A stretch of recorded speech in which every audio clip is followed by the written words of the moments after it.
Get out of that seat. Now, I won't ask you a second time." The voice wasn't just rude, it was a weapon. On a freezing Christmas Eve at Teterboro Airport, inside the ultra-exclusive cabin of a Bombardier Global 7500, a pilot made the biggest mistake of his life. He looked at a quiet black woman in a hoodie, saw the color of her skin, and decided she didn't belong in first class. He thought he was clearing space for a VIP. He didn't realize he was shouting at the woman who signed his paychecks. He didn't know that the hoodie cost more than his car, or that the plane's tail number was her birth date. Karma isn't just a concept. Tonight, it's a billionaire cruising at 40,000 feet, and she's about to serve a dish colder than the blizzard outside. The snow at Teterboro Airport was coming down in sheets, thick, white curtains that turned the world into a blur of grey and static.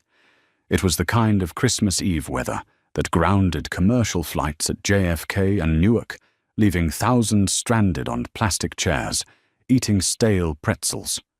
But Teterboro was different. Teterboro was where the 0.001% flew. Here, the snow didn't stop the movement of money. It simply added a dramatic backdrop to it. On the tarmac, the sleek, metallic body of a Bombardier Global 7500 sat like a predator waiting to pounce. It was a masterpiece of aviation engineering, capable of flying from New York to Hong Kong without stopping for fuel.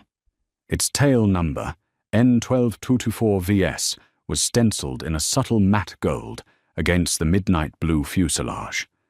Inside the cabin, the air was warm and smelled faintly of bergamot and expensive leather. In Seat 1A, the prime spot, the throne of the aircraft, sat Vivienne Solis. To the untrained eye, Vivienne looked like a nobody. She was 42 years old, with skin the color of deep espresso and hair braided back in neat, practical cornrows. She wore an oversized heather-gray cashmere hoodie and black leggings. There were no diamonds on her fingers, no flashy watch on her wrist. She was curled up with a worn paperback book, her noise-cancelling headphones resting around her neck. She looked exhausted, the bone-deep tiredness that comes from closing a $3 billion merger in Tokyo and flying straight to New York for a board meeting, only to try and make it to Aspen for Christmas morning. She wasn't just a passenger. Vivienne Solis was the CEO and founder of Solis Vanguard, a global logistics and pharmaceutical conglomerate. She didn't just rent jets, she bought fleets. But tonight, she wasn't the CEO. She was just a woman who wanted to sleep. "Can I get you anything else, ma'am, before the others board?" Vivienne looked up. The flight attendant, a young woman named Sarah with a nervous smile, was hovering with a crystal pitcher of water. Sarah was new. She had been a reserve attendant called in last minute because the usual chief stewardess had the flu. Sarah didn't know who Vivienne was. The manifest just listed her as V. Solis, guest. "No, thank you, Sarah," Vivienne said, her voice low and raspy. "Just peace and quiet. It's been a long week." "Of course," Sarah whispered, backing away. "We're just waiting on the primary charter party. 2 passengers. Then Captain Hammerstein says we can try to beat the de-icing queue." Vivienne nodded and closed her eyes. Technically, this wasn't her personal private jet. Her personal jet, a Gulfstream G700, was in maintenance in London. This plane, the Global 7500, belonged to her company's charter division, Vanguard Aviation. She had pulled strings to hop on this empty leg flight that was scheduled to pick up a charter client in New York and take them to Aspen. Since the plane was going there anyway, she blocked off a seat for herself. She was the owner, riding shotgun on her own asset. The piece lasted exactly 4 minutes. A gust of freezing air swept through the cabin as the main door opened. The sound of heavy boots stomping off snow echoed in the entryway. Then came the voice. It was booming, authoritative, and laced with the kind of arrogance that only comes from a man who is used to being obeyed without question. "Sarah, why is the cabin temperature set to 70? It feels like a sauna in here. Drop it to 68 and get the champagne on ice. The clients are pulling up to the FBO now." Captain Brock Hammerstein stepped into the main cabin. He was a large man, 6'3", with silver hair gelled perfectly into place and a jawline that looked like it had been chiseled out of granite. He wore his uniform like a costume of war. 4 stripes on his shoulders, pristine white shirt, tie knotted tight. Brock was a veteran pilot, the kind who bragged about his flying hours and flirted with the younger flight attendants. He was the chief pilot for this specific aircraft, and he treated the plane like his personal kingdom. He stopped dead when he saw Vivian in seat 1A. He blinked, his blue eyes narrowing. He looked at the iPad in his hand, then back at the woman in the hoodie. He didn't see a billionaire. He saw a black woman in casual clothes, curled up in the most expensive seat on the plane, looking like she was ready for a nap on a Greyhound bus. "Excuse me," Brock said. He didn't say it politely. It was a challenge. Vivian opened one eye. "Yes?" "I think you're in the wrong seat," Brock said, stepping closer. He loomed over her, invading her personal space. "The crew rest seats are in the back, past the galley, or if you're a friend of the crew, the jump seat is in the cockpit." Vivian sat up slowly. She placed her book down. "I'm not crew, Captain. I'm a passenger on the manifest." Brock scoffed. A short, sharp sound. "Manifest? I saw the manifest. It lists a solace. I assumed that was an employee or a nanny for the St. James family." "I am not a nanny," Vivian said, her voice remaining impossibly calm despite the sudden spike in her heart rate. "I am V. Solace, and I was cleared for this flight by dispatch 3 hours ago."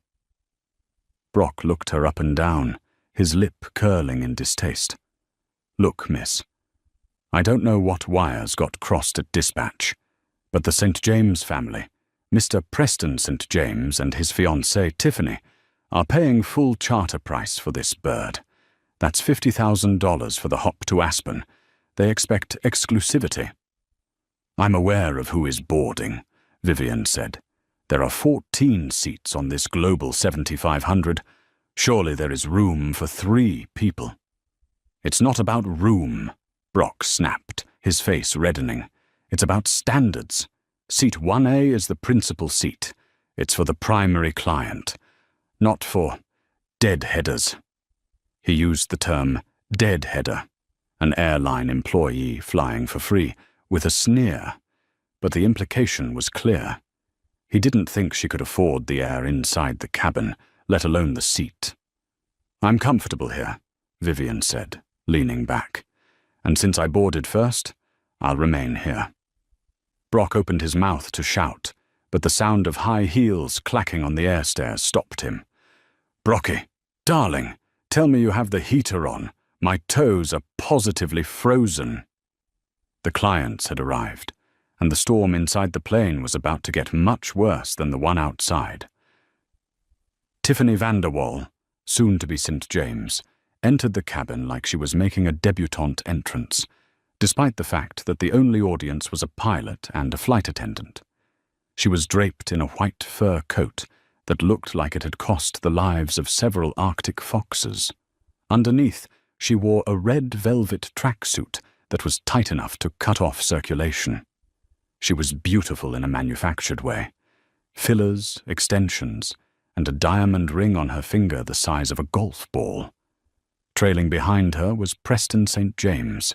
He was an investment banker from Connecticut, quiet, balding, and looking perpetually tired of Tiffany's energy. He carried a leather briefcase and looked like he just wanted a scotch.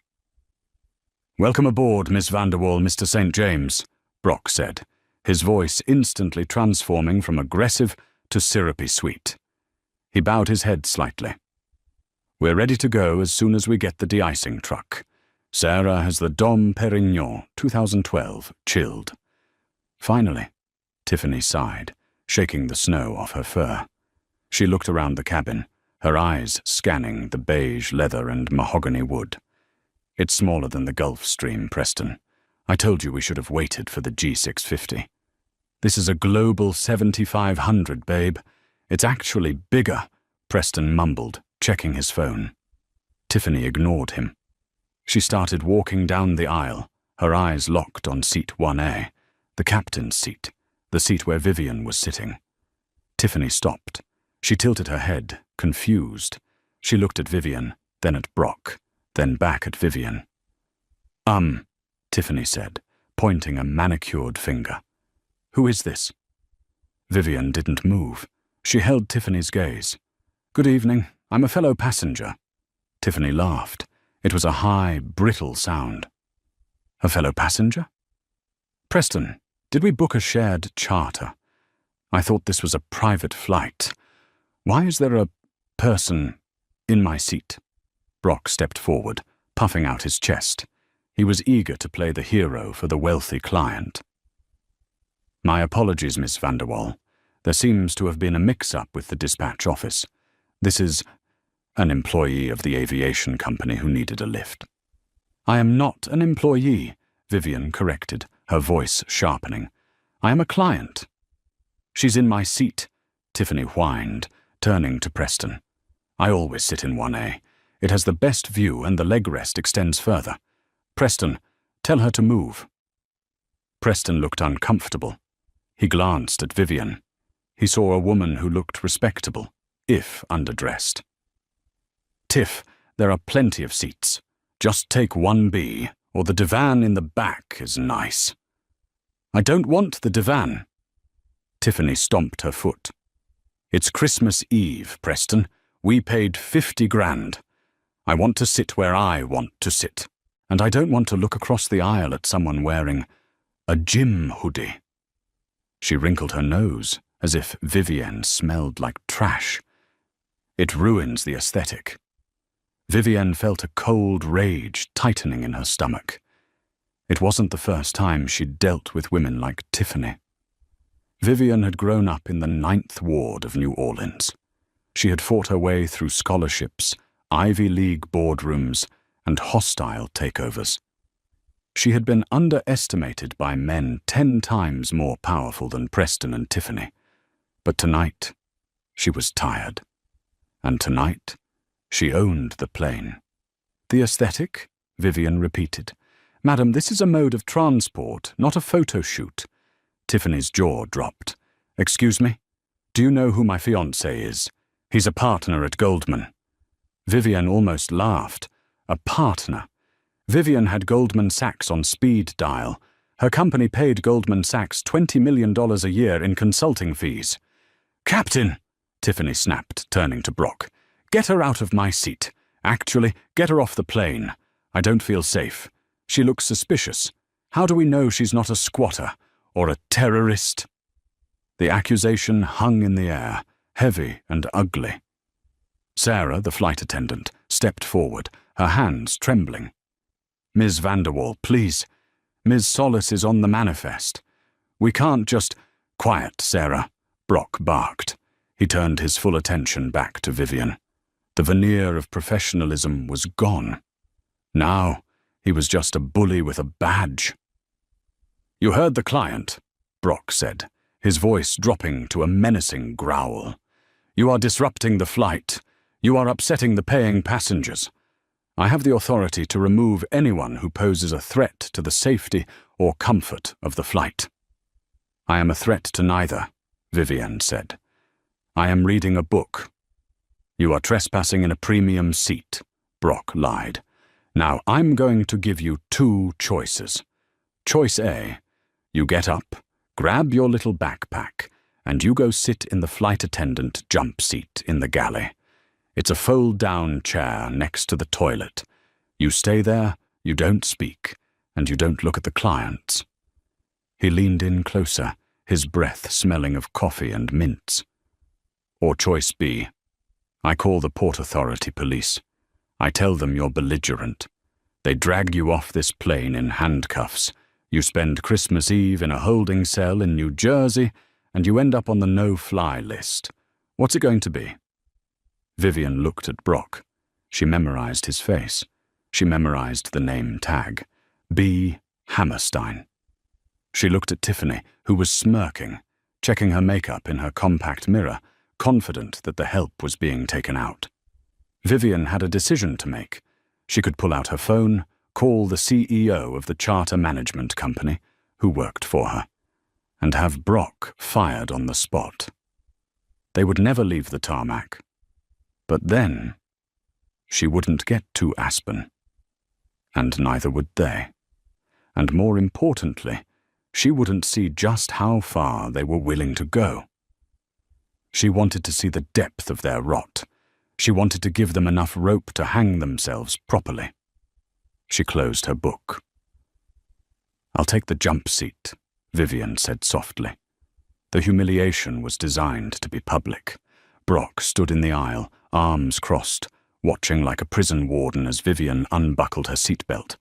She gathered her book, her headphones, and her small leather tote bag. "Make sure you wipe the seat down, Sarah," Tiffany said loudly as Vivian stood up. "I don't want any germs." Vivian paused. She looked at Tiffany. For a second, the air in the cabin crackled.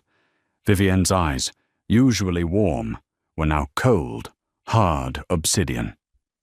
Tiffany faltered for a second, her smile twitching, sensing a power she couldn't identify. But then, Vivian looked away, breaking the connection. "Right this way, Mom," Sarah whispered, her eyes full of apology. "I'm so sorry." Vivian walked past Tiffany, who dramatically pulled her fur coat closer to her body to avoid touching Vivian's leggings. She walked past Preston, who had the decency to look down at his shoes, ashamed but too cowardly to speak up against his fiancée. She walked past Brock, who smirked. "That's better. Know your place." They led her to the galley area at the front of the plane, near the entryway. The Bombardier Global 7500 is a massive jet, but the galley is still a workspace. There was a small, fold-down seat, the jump seat, that was used by crew members during takeoff and landing if the cockpit was full.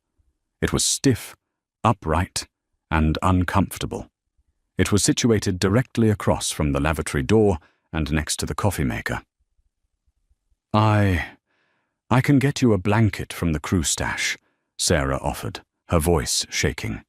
"And maybe a glass of wine? I have a bottle of Merlot that isn't for the guests." "Water is fine, Sarah," Vivian said, sitting down on the hard jump seat. She strapped herself in.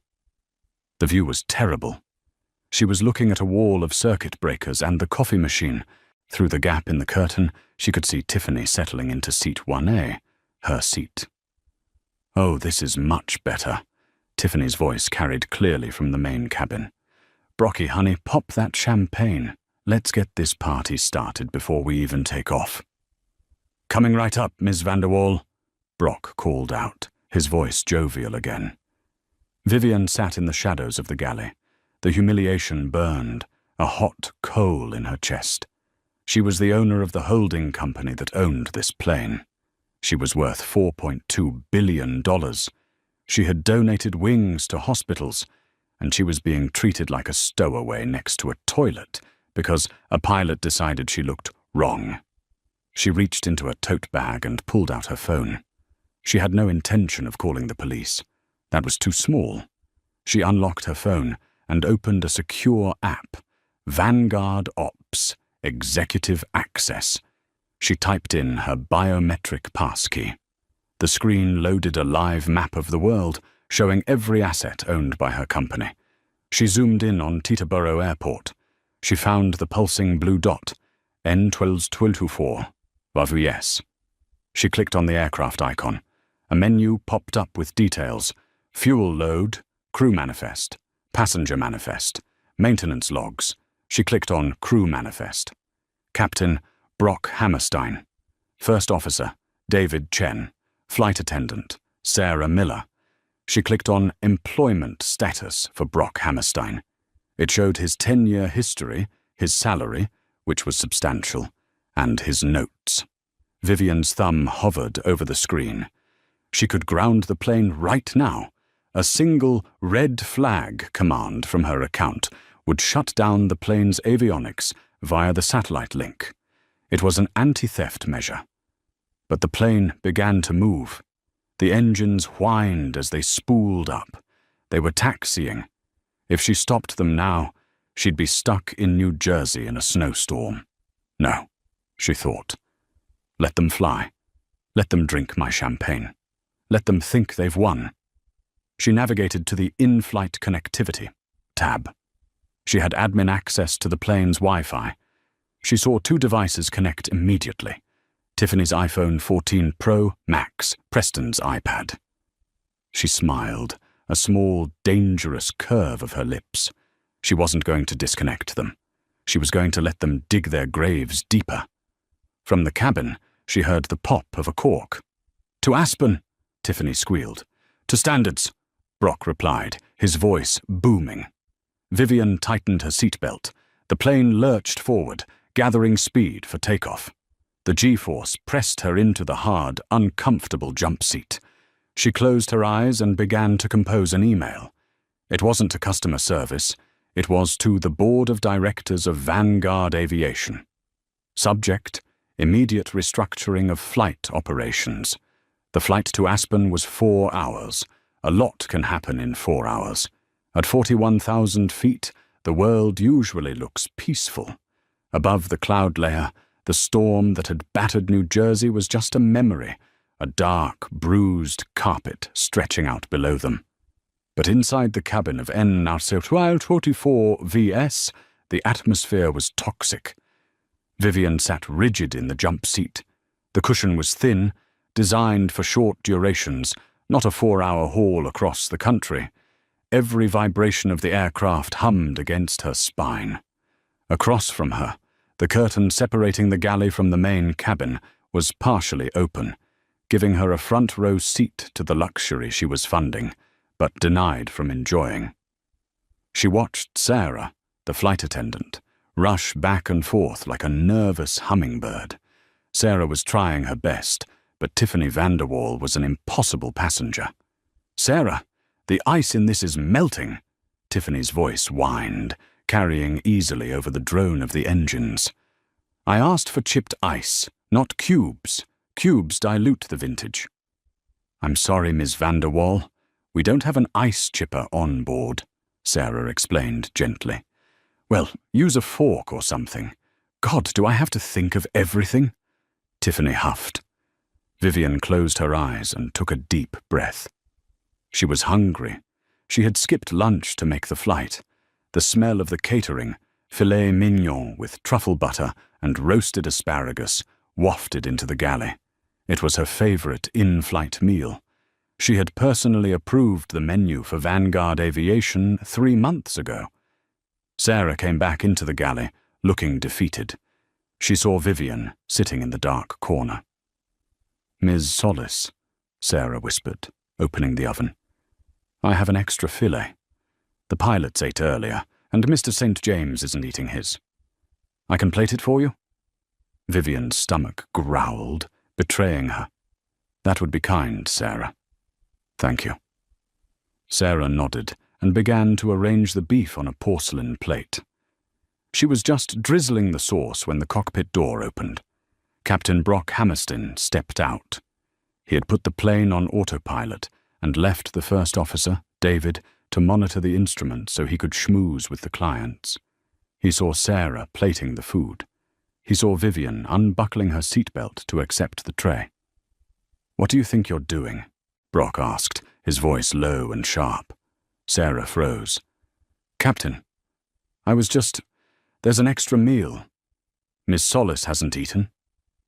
Brock stepped into the small galley, effectively blocking Vivienne's exit. He looked at the filet mignon, then at Vivienne. He snatched the plate from Sarah's hands. "This is premium catering," Brock said, staring down at Vivienne. "Cost per plate is $150. This is for charter clients, not for stowaways in the jump seat, I am paying for this flight, Vivian said, her voice steady. Indirectly or otherwise. You're a deadheader, Brock corrected. You get crew rations. There's a box of granola bars in the lower cabinet. And water. That's it. He turned to Sarah. Get rid of this, or eat it yourself, but don't give it to her. If we start feeding the free riders steak, they'll expect it every time. It sets a bad precedent. Sarah looked like she was about to cry. Captain, please. Do it, Sarah, Brock snapped. Then he put on his charming smile and walked through the curtain into the main cabin. Ms. Vanderwall, how is the champagne? I came to check personally. Vivian watched him go. She looked at Sarah, who was trembling, holding the plate of steaming food. Eat it, Sarah, Vivian said softly. You've been working hard. I'll be fine. I can sneak you a roll, Sarah whispered, tears in her eyes. Or some cheese? I'll take a granola bar, Vivian said, reaching for the cheap cardboard box on the floor. She unwrapped a dry oat bar. It tasted like sawdust. She chewed it slowly, listening to Brock recount war stories to Tiffany in the other room. Yeah, I used to fly F-18s, Brock lied. Vivian knew for a fact his military record showed he flew cargo transport planes, C-130s. Still respectable, but he was embellishing for effect. You need a steady hand to handle a bird like this. Not just anyone can tame a Global 7500. You're so brave, Tiffany cooed. Preston is afraid of turbulence, aren't you, honey? I'm not afraid. I just get motion sickness, Preston muttered. Speaking of which, Tiffany called out. I need to use the powder room. Captain, make sure the help isn't in there. Vivian stiffened. She actually did need to use the restroom. The Global 7500 had a beautiful lavatory in the rear, but there was also a smaller crew lavatory in the front, right next to where she was sitting. Brock poked his head back into the galley. Hey, you, jump seat. Vivian looked up. Ms. Vanderwall needs the rear lav. You stay put. If you need to go, you wait until she's back in her seat. I don't want you walking through the cabin disturbing them. I can use the forward lavatory, Vivian pointed out. It is right here. No, Brock said, blocking the door. That's for the pilots. I don't want passengers cluttering up my flight deck bathroom. You hold it. He slammed the cockpit door shut again. Vivian sat alone in the dim light of the galley. The humiliation was physical now. She was hungry, uncomfortable, and being denied basic biological needs. She took a sip of lukewarm water from a plastic bottle. Through the curtain, she heard Preston's voice change tone. He sounded stressed. Tiffany, can you turn the music down? I need to focus. This deal is going sideways. Oh, stop it, Tiffany dismissed him. It's Christmas Eve. Put the laptop away. I can't, Preston snapped. The Tokyo partners are balking at the valuation.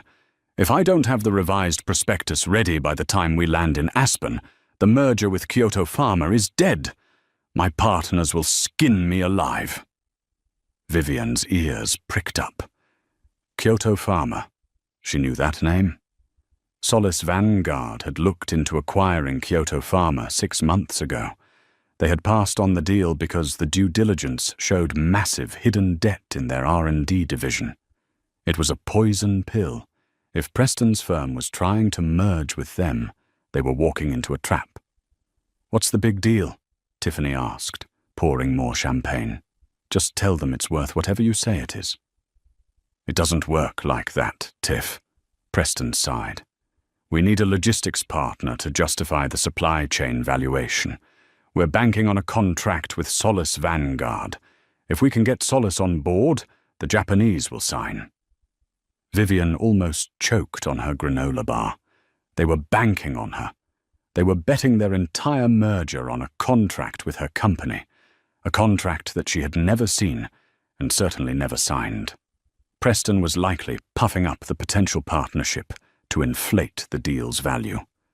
Solace Vanguard? Tiffany laughed. That sounds like a video game. Who cares? The woman who runs it is a shark, Preston said, his voice full of fearful respect. Vivian Solace. They say she can smell blood in the water from a continent away. She's elusive. Nobody's seen her in public in 2 years. If she finds out we're leveraging her name without a signed LOI, she could sue us into oblivion. Well, she's not here, Tiffany said, clinking her glass against the window.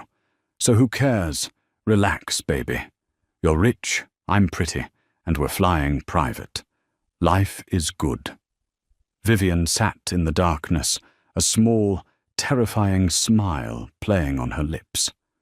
Life is good, she thought. Enjoy it for the next hour, Tiffany, because the shark is in the galley. The first sign that things were about to change didn't come from the captain. It came from the coffee pot. Vivienne was watching the surface of the liquid in the glass carafe.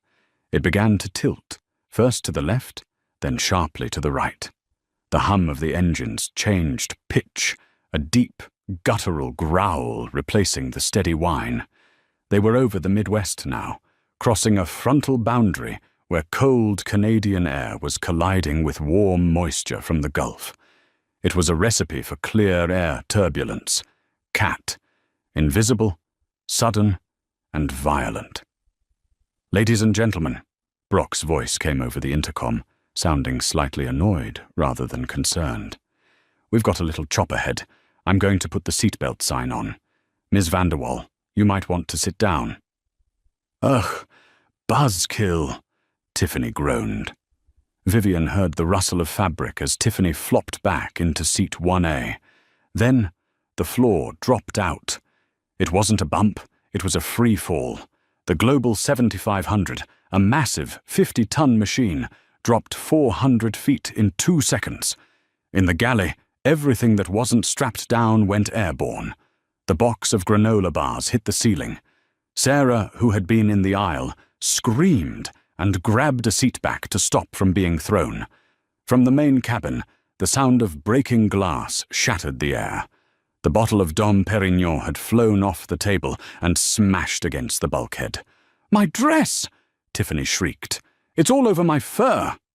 The plane slammed upward, hitting the bottom of the air pocket like it had hit concrete. The G-force pinned Vivian into the jump seat. Her head snapped back against the rest. "Preston, do something!" Tiffany screamed. "I can't control the weather, Tiffany," Preston yelled back, his voice high with panic. The turbulence didn't stop. It wasn't just bumps. The plane was yawing violently, the tail swinging side to side. This was severe turbulence, the kind that tests the structural limits of the airframe. Vivian looked at the flight attendant panel in the galley. The sterile cockpit light was flashing. Suddenly, the cockpit door burst open. Brock didn't come out. Instead, he shouted back at David, the first officer, "I can't get the autopilot to disengage. The servo is fighting me. Reset the FCC." He slammed the door, but not before Vivian saw the fear in his eyes. Brock Hammerstein, the arrogant sky god, was wrestling with a machine he didn't fully respect. The Wi-Fi in the cabin flickered. The satellite connection was unstable due to the rapid changes in attitude. In the main cabin, Preston St. James was hyperventilating. He was gripping his laptop like a life raft. The screen was glowing in the dim cabin. He was frantically trying to save his documents, terrified that the plane was going down and his legacy would be a failed merger. "I need a connection," Preston shouted. "I need to upload the file. If we crash, I need this sent." It was an irrational thought. If they crashed, the deal didn't matter.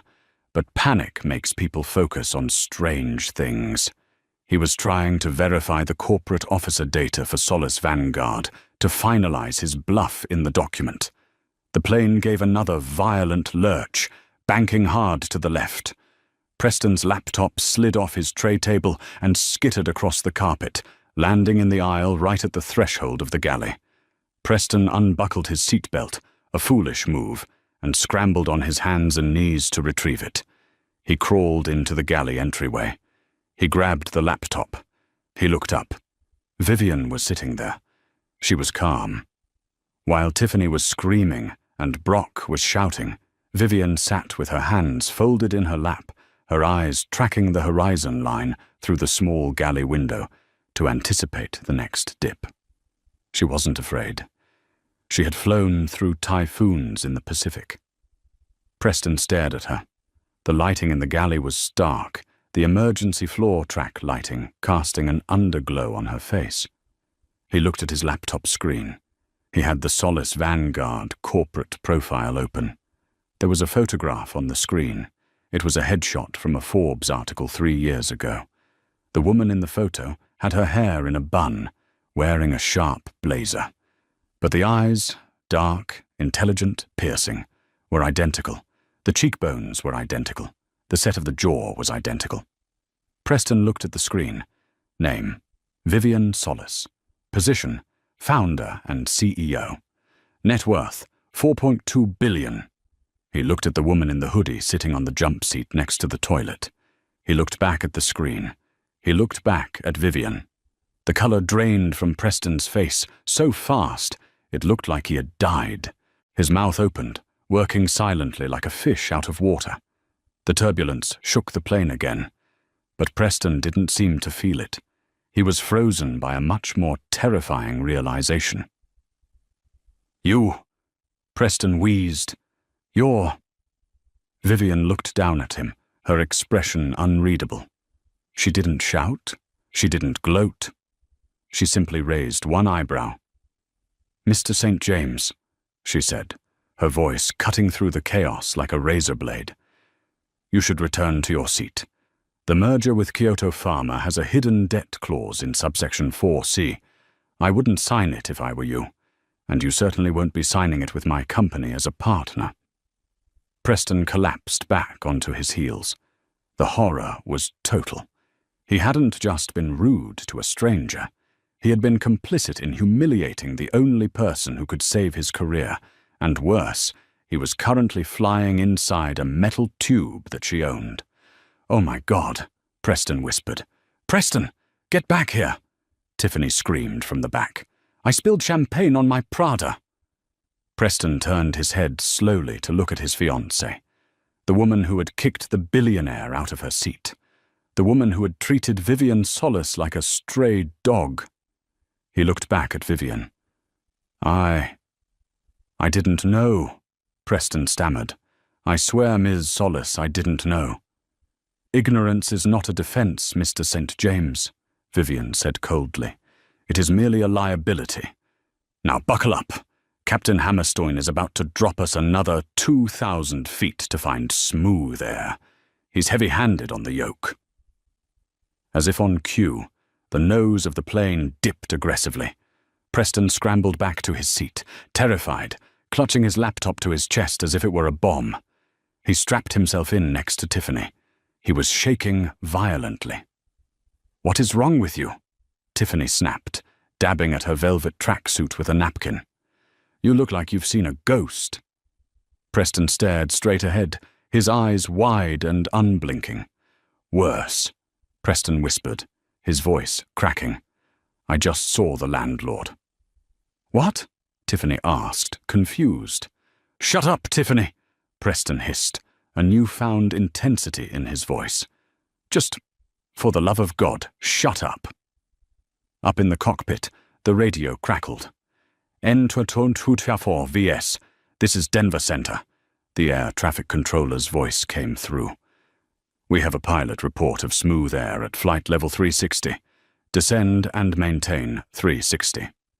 "Copy, Denver," Brock's voice came back, breathless. "Descending to 360. The plane began to level out. The shaking subsided into a gentle vibration. The crisis of the weather was passing, but for Preston St. James and Brock Hammerstein, the real storm was just beginning, because the woman in the jump seat had just unlocked her phone again. And this time, she was making a call. The descent into Aspen-Pitkin County Airport is notoriously difficult. It requires a steep approach through a narrow valley, surrounded by 14,000-foot peaks. It is a landing that demands respect, precision, and humility. Captain Brock Hammerstein had none of these things left. He was rattled. The turbulence had bruised his ego, and the silence from the passenger cabin was unnerving. Usually, he would make a joke over the PA system, something to lighten the mood. But he felt a heavy dread settling in his gut, though he couldn't explain why. "Gear down," Brock ordered, his voice tight. "Gear down, 3 green," David, the first officer, replied. David was quiet. He had seen how Brock treated the woman in the jump seat, and he had seen the name on the manifest. Unlike Brock, David read the industry newsletters. He had a sinking suspicion he knew exactly who was sitting by the toilet, but he was too terrified of Brock's temper to speak up. He just wanted this flight to end. In the back, the mood was funereal. Preston St. James sat like a stone statue, staring blankly at the back of the seat in front of him. He hadn't spoken a word since the turbulence ended. He was mentally calculating his net worth, his career trajectory, and the likelihood of him working at a Cinnabon by next week. Tiffany, oblivious as ever, was reapplying her lip gloss. "God, Preston, lighten up! We're landing! I can see the lights. I bet the driver is already there with the heated seats." In the galley, Vivian Solis tightened her seatbelt. She looked at Sarah, who was strapped into the other jump seat, looking pale and exhausted. "It's almost over, Sarah," Vivian said, her voice gentle but firm. "I hope so," Sarah whispered. "I just hope I don't get fired for giving you that granola bar. Brock, Captain Hammerstein, he writes terrible reports if you disobey him." Vivian reached across the narrow gap and patted Sarah's hand. "Sarah, I promise you, you are not the one who is going to be fired tonight." The tires of the Global 7500 screeched against the tarmac. It was a hard landing, a Navy carrier landing, as Brock liked to call it. But in reality, it was just clumsy. The plane bounced once, shimmied, and then slammed down, the reverse thrusters roaring to slow the heavy beast on the icy runway.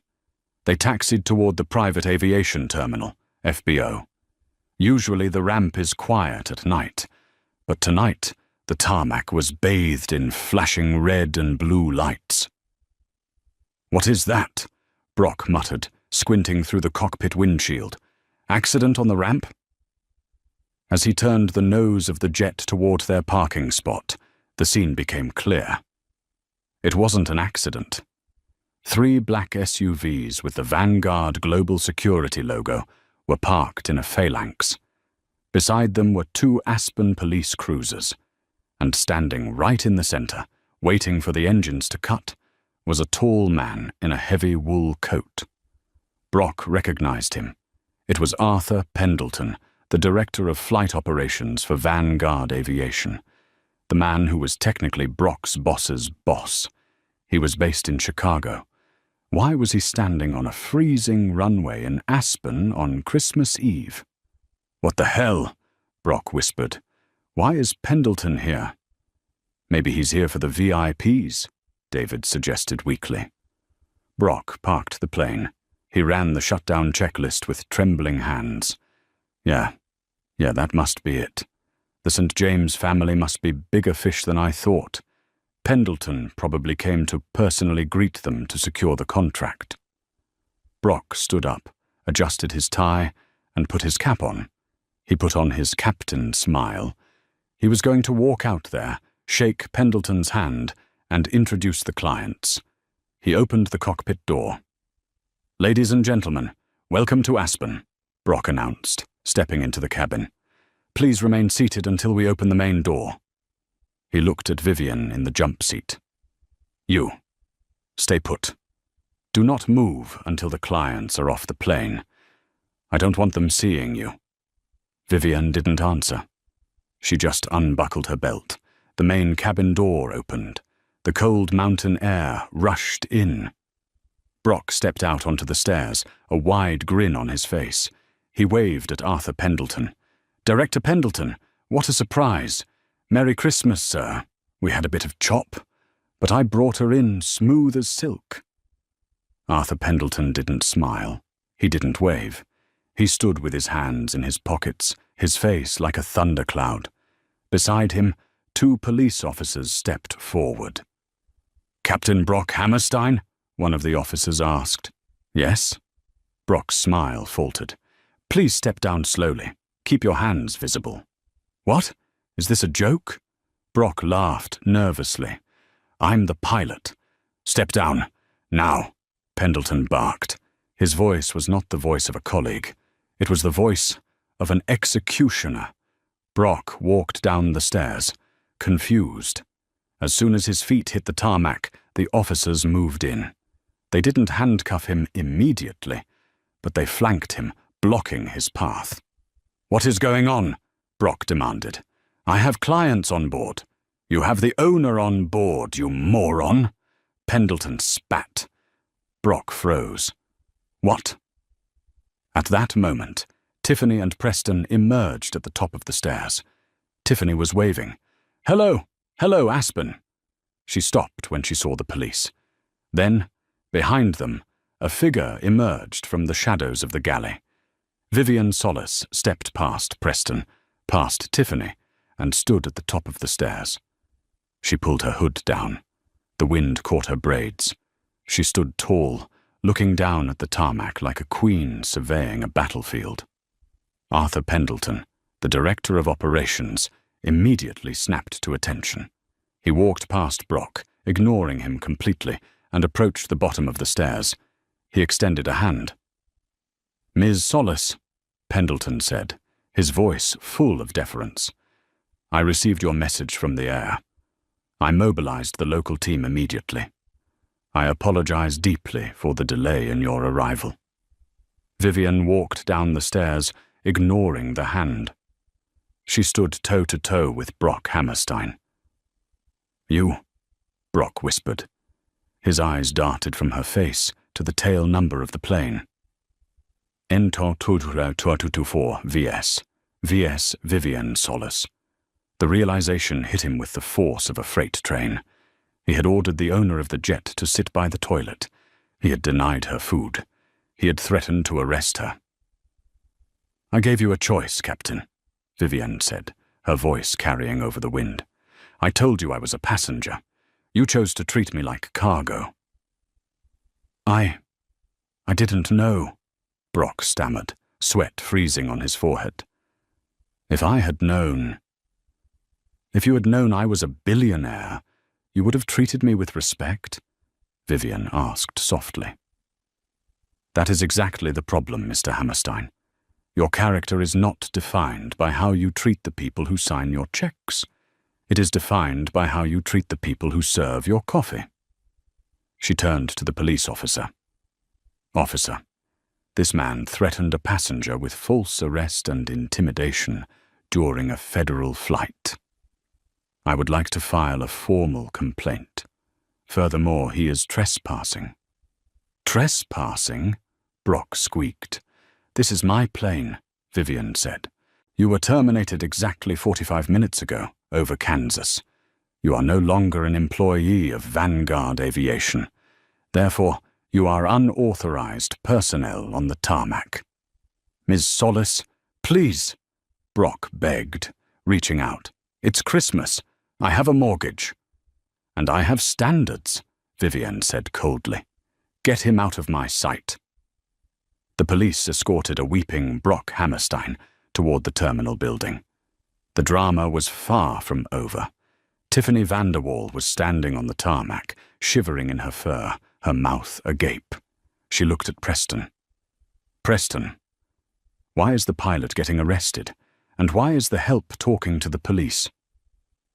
Preston St. James looked at his fiancée. The spell was broken. The fear had clarified his vision.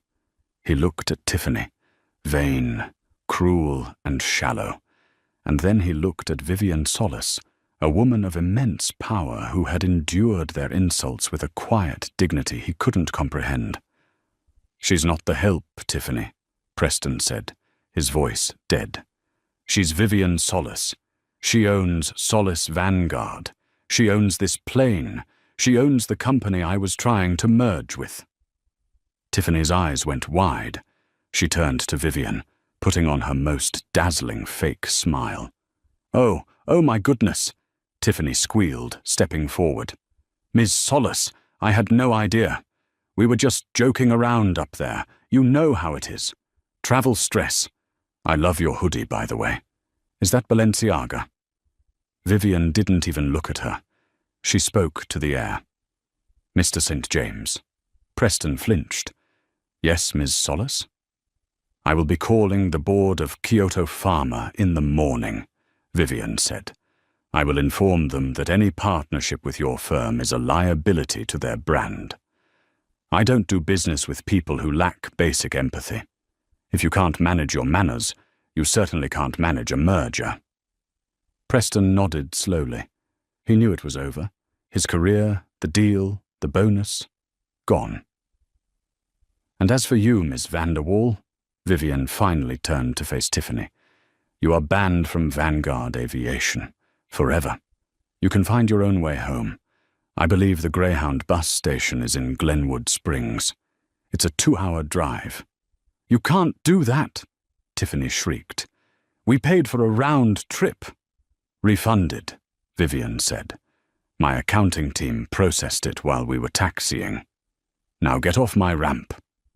Security guards stepped forward to escort the couple away. Preston walked with his head down. Tiffany was screaming insults, her voice fading as they were led into the terminal to find a commercial taxi. Vivian stood alone in the cold for a moment, letting the silence wash over her. "Ms. Solace." A small voice came from the stairs. It was Sarah, the flight attendant. She was holding her small suitcase, looking terrified. I gathered my things," Sarah said. "I assume I'm fired too. Since I didn't stop him?" Vivian turned. Her face softened. The mask of the Iron CEO dropped, revealing the tired woman underneath. "Sarah," Vivian said warmly, "come down here." Sarah walked down the stairs, shivering. Vivian took off her own cashmere scarf, a piece worth more than Sarah's monthly rent, and wrapped it around the young woman's neck. "You were the only person on that plane who showed me kindness when you thought I was nobody," Vivian said. "You risked your job to feed me. You tried to protect me." It wasn't right," Sarah said, tearing up. "No, it wasn't," Vivian agreed. "Brock is gone. I need a new chief of interior staff for my personal fleet.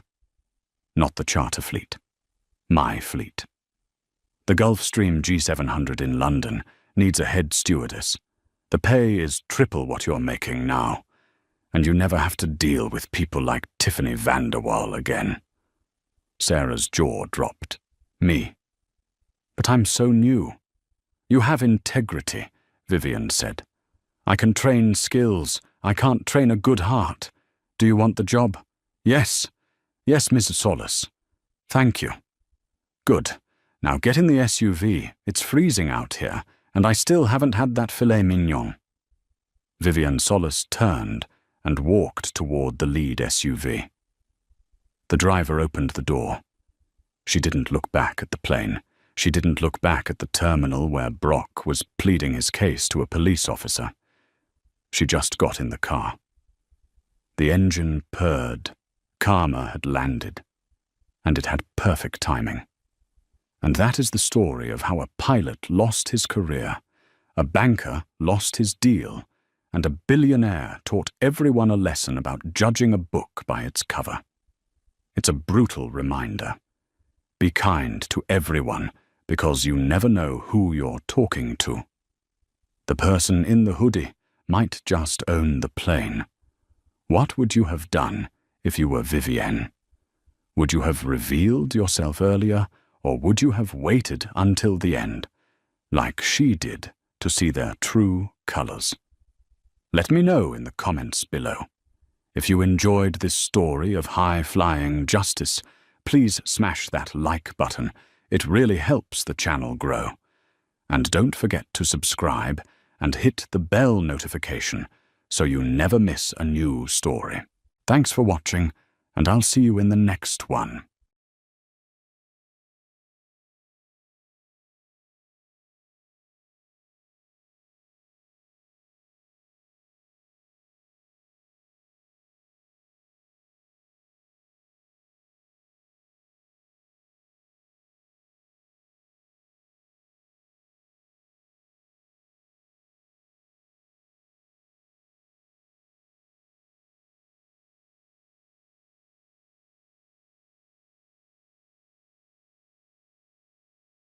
The air in the exclusive Astra Lounge at Teterboro Private Airport cost more per cubic foot than most people's homes. It was a place of silent deals and billion-dollar handshakes. But Serafina Vance was about to make the loudest, most expensive mistake of her life. She looked at the black man seated across from her, a man she assumed was staff, and felt a surge of entitled irritation. With a sneer, she lifted a $4,000 bottle of Chateau Petrus. Seconds later, that single, arrogant gesture would cost her husband's family a billion-dollar deal and set in motion a devastating karma that would unravel their entire dynasty. The Astra Lounge at Teterboro was not a place. It was a filtration system. It existed to separate the wealthy from the world, and then to separate the truly powerful from the merely wealthy. It was a cathedral of beige Italian leather, brushed bronze, and sound-dampening panels that made the roar of a nearby Gulfstream G650 sound like a polite, distant cough.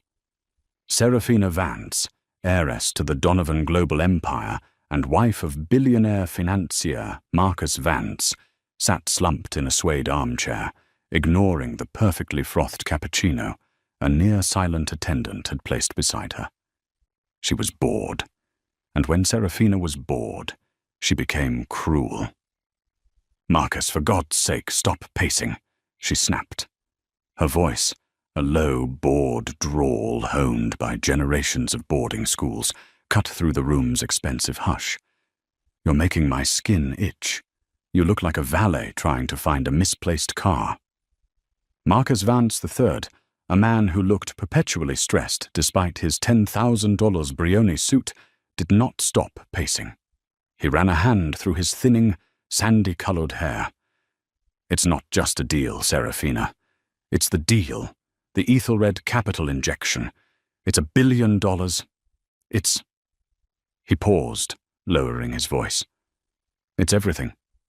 It's always everything," she scoffed, tapping her ruby-red fingernail against her phone. She was scrolling through photos from a charity gala, annoyed that Bunny Weatherford had worn the same shade of emerald. "You always land the plane, darling. You always do." But this time, Marcus wasn't sure he could. The family company, her family's company, Donovan Global, was a sleeping giant that had, in recent years, fallen into a coma. Her father, Arthur Donovan, had run it into the ground with a series of bad bets and gentlemen's agreements that were bleeding cash. Marcus, through his own firm Vance Donovan Holdings, had been propping up the rotting edifice for 5 years, juggling debts, placating banks, and moving money in ways that made his lawyers nervous. The billion-dollar investment from Ethelred Capital wasn't just a win. It was a lifeline. It was the only thing standing between the Vances and a catastrophic, headline-grabbing insolvency. And the final sign-off was supposed to happen today, here, before they all flew to the annual conference in Davos. The CEO, Sinclair, "Is he even here yet?" Marcus muttered, checking his Patek Philippe watch for the 10th time in 5 minutes. "Who cares?" Serafina said, signaling the attendant. "Another one," she said, pointing to her empty champagne flute, not making eye contact. "And bring the bottle, the 08 Dom, not the house swill." "Serafina, please," Marcus whispered, his eyes darting around. "We need to be on our best behavior. Julian Sinclair is intense. He's new money, but he's Blackstone, and Carlyle rolled into one. He's sharp, and he doesn't suffer fools. New money, Serafina repeated, the words tasting like ash in her mouth. That's all this place is anymore. Just tech grubbers and crypto children. No standards. Her eyes scanned the lounge. There was a Russian oligarch in the corner with his security detail. There was a tech CEO, still in his branded hoodie, typing furiously on a laptop. And then there was the man. He was sitting alone in the most prominent alcove, the one with the best view of the tarmac. He was black, impeccably dressed in a dark, bespoke suit with no tie, and his shoes were shined to a mirror finish. He was reading, not a tablet, but a physical, hard-cover book. He had an air of stillness and absolute focus that Serafina found, for some reason, deeply offensive. She watched as a lounge attendant approached him, spoke with extreme deference, and poured him a glass of water. The man nodded, never looking up from his book. "Say," Serafina whispered to Marcus, her voice laced with venom.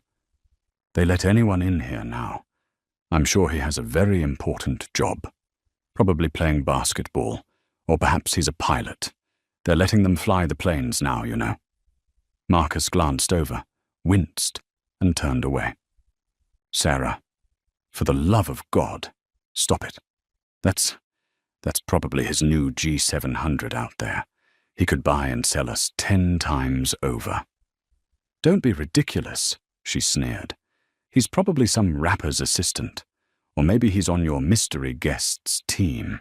Maybe he's here to carry Mr. Sinclair's bags." The man in the alcove, as if sensing the shift in the room's energy, looked up. His eyes, sharp and intelligent, scanned the room for a moment. They passed over Serafina and Marcus without a flicker of recognition or interest before landing on the attendant who was now approaching Serafina with the Dom Perignon. "It's about time," Serafina said loudly. "I was beginning to think I'd have to fly this jet sober. A fate worse than death." The man in the alcove returned to his book, but Serafina couldn't let it go. His very presence, his confidence, his expensive suit, his indifference to her, felt like a personal insult. She was Serafina Donovan Vance. People didn't ignore her. "Marcus," she said, her voice suddenly sweet and sharp as a shard of ice. "Go be useful. Go and ask that man if he's seen Mr. Sinclair. He looks like staff. Maybe he works for the lounge." "Serafina!" Marcus was horrified. "Absolutely not. I'm going to the desk to check the flight plan. You just stay here. And please, try not to start an international incident before we've even had breakfast."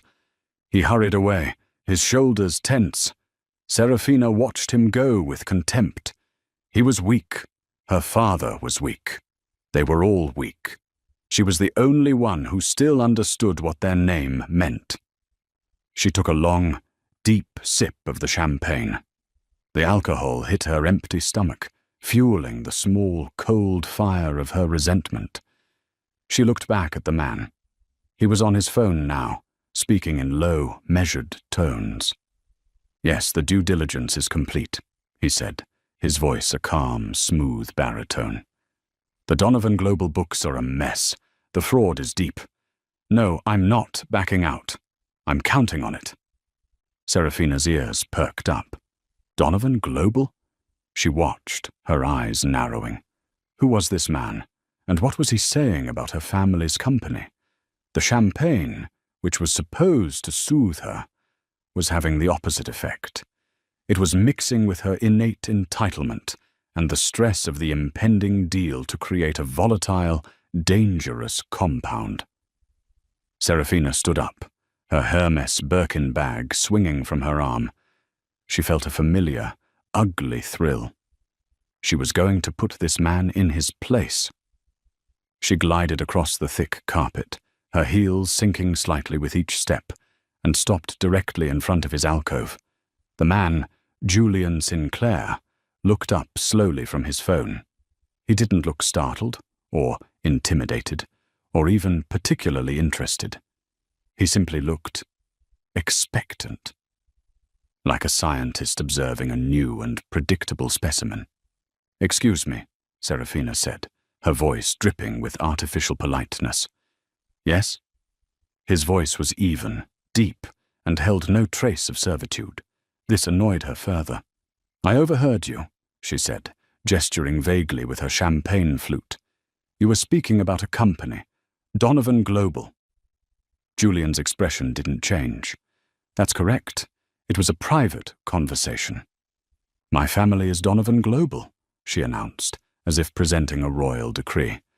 "I am Serafina Vance, Donovan Vance." She said the name Donovan, as if it should have made him flinch, perhaps even kneel. "I see," Julian said. He still hadn't stood up. This was, in Serafina's world, an unforgivable breach of protocol. One stood when she approached. "I don't think you do see," she said, the polite veneer cracking. "You're sitting here, in this lounge, discussing my family's business on the phone.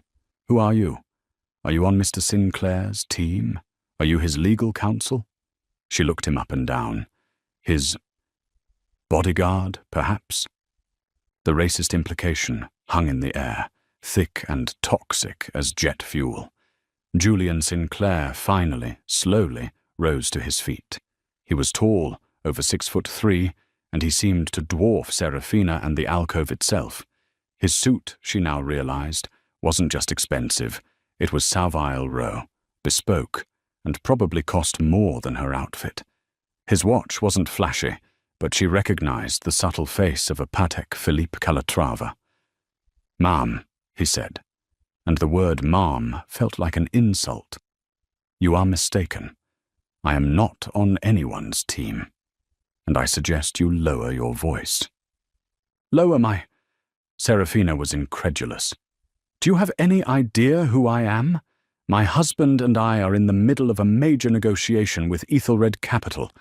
Your boss, Mr. Sinclair—" "Ethelred Capital," Julian interrupted, his voice still placid, "does not have a boss. It has a chief executive officer, and I can assure you I am not his bodyguard." "Then who are you?" she demanded. "The catering staff? Did you come to take my drink order?" "In that case," she said, a cruel smile playing on her lips, "I'll have a glass of the 98 Petrus, and be quick about it. My husband is waiting." The entire lounge was now watching. The Russian oligarch, the tech CEO. The attendants had frozen by the service bar, their faces pale. "Serafina!" Marcus's voice was a panicked squawk from across the room. He was running back, his face ashen. "Serafina, no!" But he was too late. The switch had been flipped. Serafina, enraged at being dismissed, at being challenged by this man, lost the last thread of her control. "What's the matter?" she taunted, stepping closer to Julian. "Cat got your tongue? Are you too stupid to remember the wine list? Or are people like you just not allowed to serve the good vintages?" "People like me," Julian repeated, his voice dangerously quiet. "And what people would that be, Mrs. Vance?" "You know exactly what I mean," she shrieked. The Polish was gone, revealing the raw, ugly bigotry beneath. People who don't belong. People who should be in the terminal with the commoners. This lounge is for us, not for— "Serafina, that's him!" Marcus yelled, finally reaching them. "That is—" But Serafina was in a rage. "This is what I think of your insolence." She grabbed a newly opened bottle of Chateau Petrus, a dark, velvety red, worth thousands, from a passing attendant's tray, and in one fluid, horrifying motion, she inverted it and poured the entire contents over Julian Sinclair's head. The room went utterly silent. The dark, sticky, impossibly expensive wine streamed down Julian's face. It matted his hair, ran in rivulets down his cheeks, and soaked the front of his bespoke suit. splashing onto his $2,000 shoes and the pristine beige carpet. He didn't move. He didn't even blink. He just stood there, dripping. Serafina had a look of triumphant, childish glee on her face. "There," she said, breathing heavily. "That's a more appropriate color for you."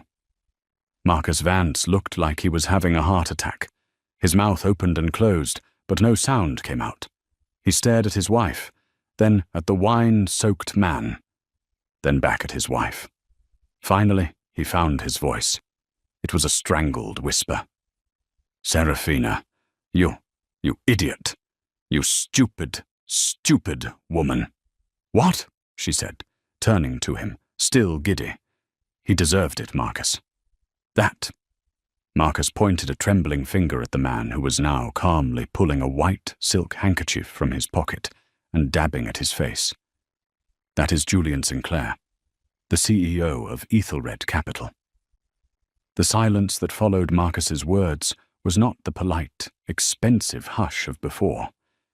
It was a vacuum. It was the absolute, deafening void of $1 billion evaporating into thin air. Serafina's triumphant smile froze, cracked, and then melted from her face. Her skin, which had been flushed with rage and champagne, turned a shade of white that matched the attendant's jacket. "What?" she whispered. "No, it can't be. You're lying." "Do I look like I'm lying, Serafina?" Marcus's voice was dead. He wasn't looking at her. He was looking at Julian Sinclair with the desperate, pleading gaze of a man on the gallows. Julian Sinclair finished wiping the wine from his face. His eyes, now visible, were not angry. They were not hurt. They were cold. They were the color of a winter ocean, and just as deep. He looked at the ruined $15,000 suit, the $2,000 shoes, and then he looked at Serafina. "Marcus," Serafina stammered, grabbing her husband's arm. "Fix this. This is a misunderstanding, a simple mistake. Tell him we'll pay for the suit. We'll buy him a new one." "Pay for his suit?" Marcus laughed, a high-pitched, hysterical sound. "He's wearing a suit that costs more than your car. He's wearing a watch that costs more than our house. You... Julian held up a single hand. Instantly, Marcus stopped talking. The entire lounge seemed to hold its breath. "Mr. Vance," Julian said, his voice completely level, though stained with red wine. "Please, control your wife." "Mr. Sinclair." "Julian, I am so sorry. I don't know what to say. She didn't mean. She's had too much to drink."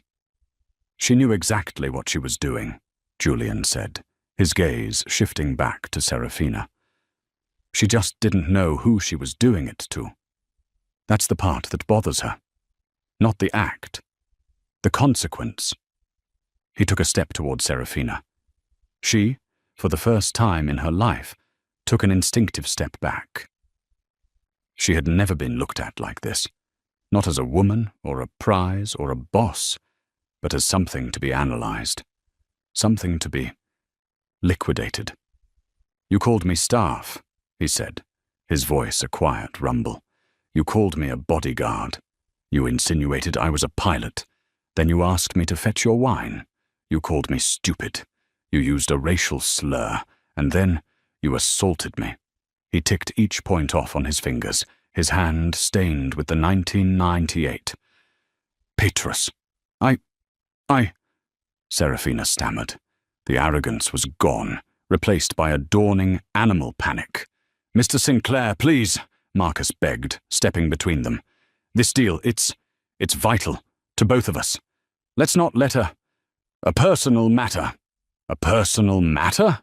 Julian interrupted. "Mr. Vance, your wife just poured a bottle of wine on me in a public lounge and called me a slur. This is not a personal matter. This is a character clause matter." Marcus's blood ran cold. The character clause. It was a New Age piece of boilerplate legal ES that Ethelred Capital had insisted on inserting into the contract. Both parties and their immediate families agree to uphold a standard of personal and public conduct that does not bring disrepute upon the other party, a material breach of which may result in immediate termination of the agreement. At the time, Marcus had thought it was for their protection, to shield them from some scandal Julian might get into. It had never, not once, occurred to him that Serafina would be the liability. Seconds later, Julian continued, as if reading Marcus's thoughts. Your family has lost $1 billion. He pulled his phone from his pocket. The screen was, miraculously, undamaged. With his thumb stained red, he pressed a single speed dial button. No, wait, please! Marcus lunged, as if to stop him. Julian simply turned his back, putting the phone to his ear. Grace, yes, I'm fine. Yes, it happened. Worse, actually. No, I'm not surprised. He paused, listening. The entire lounge, from the oligarch to the attendants, was watching him. Grace, terminate the Vance Donovan agreement, Julian said, his voice as calm as if he were ordering coffee. Execute Article 5, Section 3, the character clause, material breach. Yes, effective immediately. And begin the short sell protocol. I want $1 billion short on Vance Donovan Holdings by the time the market opens in New York. Yes, all of it. Liquidate everything. It's a house of cards. Serafina let out a small, strangled scream. A short sell? What does that mean? Marcus, what does that mean? Marcus Vance had sunk into the suede chair she had just vacated. He was staring, sightless, at the stain on the carpet. It means, he whispered, his voice hollow, that he's not just cancelling the deal, Sarah. He's betting against us. He's going to destroy us. Julian Sinclair snapped his phone shut. He looked at the lounge manager, who was now hovering, wringing his hands. My apologies for the mess, Julian said. Please send the cleaning bill, and a bill for the bottle of Petrus, directly to Ethelred Capital. I will also require a new suit. I am flying to Davos, and I cannot travel like this. Of course, Mr. Sinclair. Right away, the manager stammered. And one more thing, Julian said. He looked over his shoulder, his cold eyes landing on the two shattered figures of Marcus and Serafina Vance. My flight is in 10 minutes. I trust, he said, that your commoner terminal is still accepting passengers. He turned and walked, dripping, out of the lounge, leaving a trail of red wine and financial ruin in his wake. The flight from Teterboro to Davos on a private jet should have been a 6-hour symphony of comfort and privilege. The Vance Donovan G650 was a $70 million extension of their ego, upholstered in cream leather and polished mahogany. A full bar was stocked, a private chef was on call, and the high-speed satellite internet was faster than most people's home connections.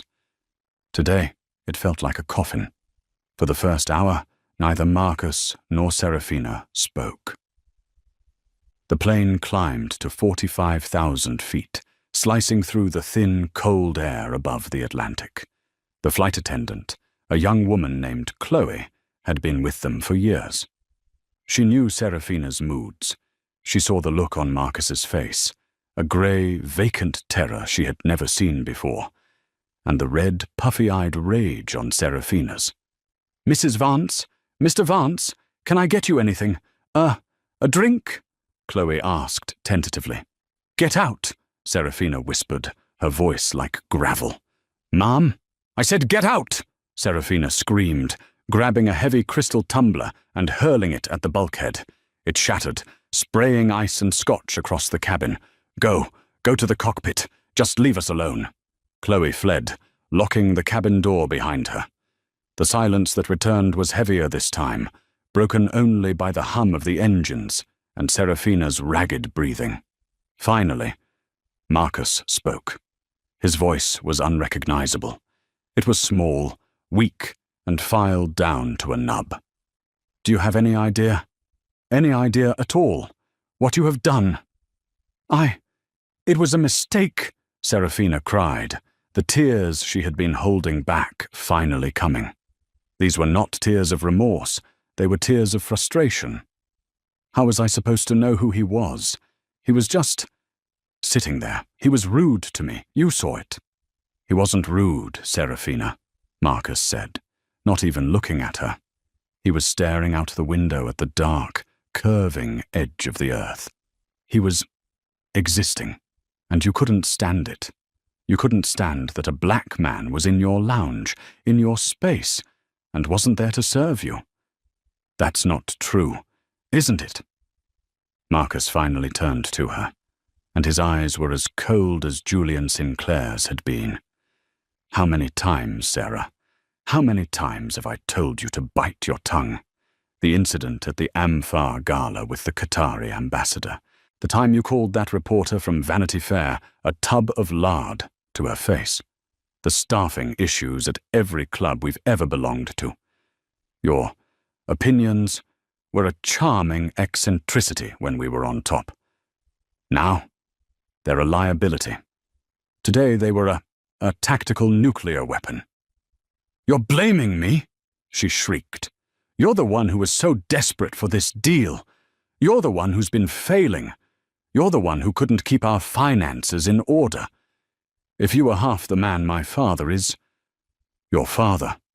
Marcus let out a sound that was half laugh, half sob. My God, you really don't know, do you? Don't know what?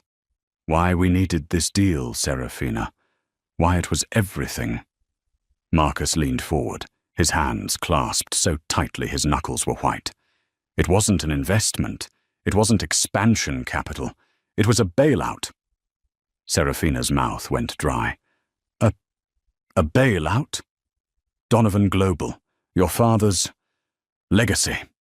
It's a corpse. It has been for 3 years. Your father, Arthur Donovan, the Lion of Wall Street, has been cooking the books. He's been committing wire fraud, mail fraud, securities fraud. You name it. He's been using the pension fund to cover his margin calls. He's leveraged every building, every asset, every subsidiary to the hilt. Serafina just stared at him, shaking her head. No. You're lying. Papa he's Arthur Donovan. He's a criminal, Serafina. And I'm his co-conspirator. For the last 2 years, Vance Donovan Holdings has been funneling money into Donovan Global to keep the SEC from looking too close. I've been lying to investors, moving assets between shells. I've been breaking the law to protect your name, to protect your lifestyle. The confession hung in the air, sucking all the oxygen out of the cabin. The deal. The 1B from Ethelred, Serafina whispered. It was the last ditch, the final play, Marcus said. I was going to use Sinclair's money to plug the holes, to buy us another year. Just 1 more year to unwind your father's mess before it all came crashing down. So what happens now? She asked, her voice small. Now? Marcus looked at his Patek Philippe, the one that matched Julian Sinclair's. Now. The New York Stock Exchange opens in 30 minutes. At 9:30 a.m. Eastern Standard Time, Ethelred Capital, one of the most respected and feared firms on the planet, is going to announce a 1B short position on our company. It's a vote of no confidence from God. Our stock, VDH, will plummet. It'll be worthless by noon. Can't you call people? Call the banks. The banks? Marcus smiled, a terrible, empty smile. The banks are who we owe the money to, Serafina.